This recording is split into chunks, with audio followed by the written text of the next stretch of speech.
مالک کے حضور جب بندہ عزت سے سر جھکا دیتا ہے اللہ کی رحمتیں بندے پہ نازل ہوتی ہے۔ ایک روایت میں آتا ہے جب بندہ نماز کے لیے کھڑا ہوتا ہے، ابھی اس نے سجدے میں جانا ہوتا ہے، ابھی وہ قیام ہی کرتا ہے، اللہ فرماتا ہے میرے بندے کے گناہ جو ہیں اس کے بدن سے نکال کے ایک سمت کر دو، تاکہ میرا بندہ اس حالت کے اندر میرے حضور حاضر ہو کہ وہ گناہوں سے پاک اور صاف ہو۔ حضرت نبی رحمت صلی اللہ علیہ وآلہ وسلم فرماتے ہیں کہ پھر اس کے سارے گناہ اس کے بدن سے اتار کے ایک سمت رکھ دی جاتی ہے، اور بندہ مصلی پہ سبحان ربی العالی کے نغمے الاپتا ہے، رکوع کرتا ہے، سجدے کرتا ہے۔ جب سلام پھیر کے نماز ختم کر کے دعا کر کے جانے لگتا ہے تو فرشتے عرض کرتے ہیں مالک یہ جو گناہ اتار کے ایک سائیڈ پہ رکھے تھے یہ دوبارہ اس کو دے دیں۔ اللہ فرماتا ہے جس کی جھولی سے گناہ نکال لیے تھے دوبارہ اس کی جھولی میں نہیں ڈالیں۔ اللہ اکبر۔ اور ایک روایت کے لفظ ہیں کہ جب بندہ نماز کے لیے کھڑا ہوتا ہے اس کے کندھوں کے اوپر سارے گناہ آ جاتے ہیں اور اس کے سر پہ اوپر گناہ آ جاتے ہیں۔ جب رکوع میں جاتا ہے تو کندھوں والے گناہ گر جاتے ہیں، اور جب بندہ سجدے میں سر رکھتا ہے تو اللہ تعالیٰ اس کے سارے گناہوں کو ختم کر دیتا ہے اور وہ بالکل پاک ہو جاتا ہے۔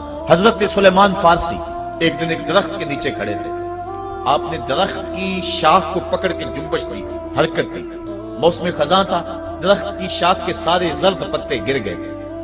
ایک صحابی پاس کھڑے تھے، انہیں پوچھنے لگے عثمان تو نے مجھے پوچھا نہیں کہ میں نے درخت کی شاخ کو یوں ہلایا کیوں ہے؟ انہوں نے کہا اچھا پھر آپ بتا دیں کہ آپ نے درخت کی شاخ کو یوں کیوں ہلایا ہے؟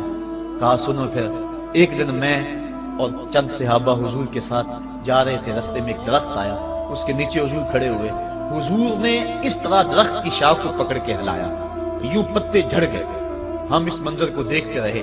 حضور علیہ السلام نے فرمایا سلمان فارسی تو نے مجھے پوچھا نہیں کہ میں نے اس درخت کی شاخ کو یوں کیوں ہلایا ہے؟ تو میں نے عرض کی حضور آپ بتا دیں کہ آپ نے کیوں ہلایا ہے؟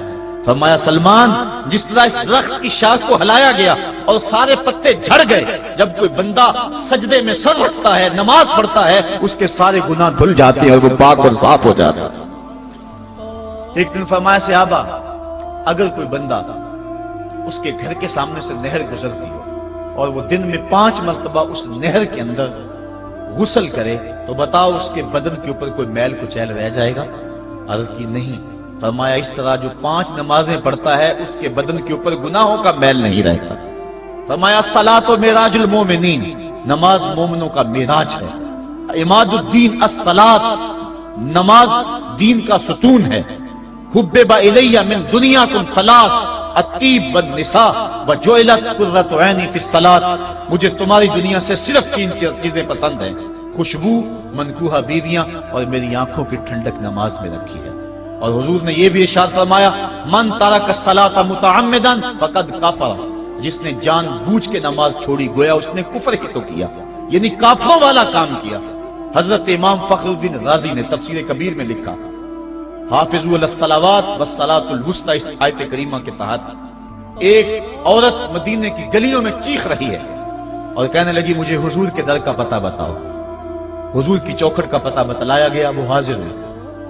آقا کریم صلی اللہ علیہ وسلم کی خدمت میں عرض کی حضور میرا خامد سفر پہ گیا ہوا تھا اور میں نے اس کی عدم موجودگی کے اندر زنا کر لیا، حمل ٹھہر گیا اور جو بچہ پیدا ہوا میں نے مارے شرم کے اس بچے کو سرکے کے مرتبان میں ڈال دیا اور پھر اسی سرکے سے میں لوگوں کو فروخت کرتی رہی ہوں۔ اب جب کہ میرا ضمیر جاگا ہے میں آپ کی خدمت میں حاضر ہوئی، مجھے بتایا جائے کہ میرے گناہ کا بھی کوئی کفارہ ہے۔ حضور نے ارشاد فرمایا جو تو نے زنا کیا ہے اس کی سزا رجم ہے کیونکہ تو شادی شدہ ہے، اور جو تو نے بچے کو قتل کیا ہے قتل کی سزا قتل ہے، اور جو تو نے سرکہ بیچا ہے فقد ارتکبت کبیرہ، تو نے کبیرہ گناہ کیا ہے، اس کی سزا تو قیامت کے دن پائے گی۔ اس کے بعد حضور فرمایا ان تینوں گناہوں کی یہ سزا ہے، لیکن جس طرح تو گھبرائی ہوئی آئی تھی میں تو یہ سمجھا تھا شاید تیری نماز اثر قضا ہو گئی ہے۔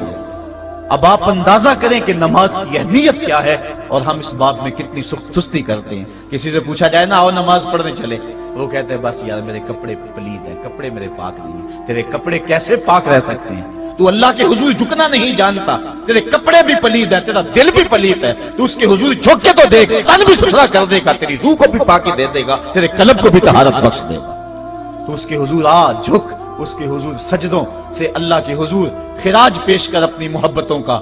جب بندہ سجدے میں سر رکھتا ہے، اللہ فرشتوں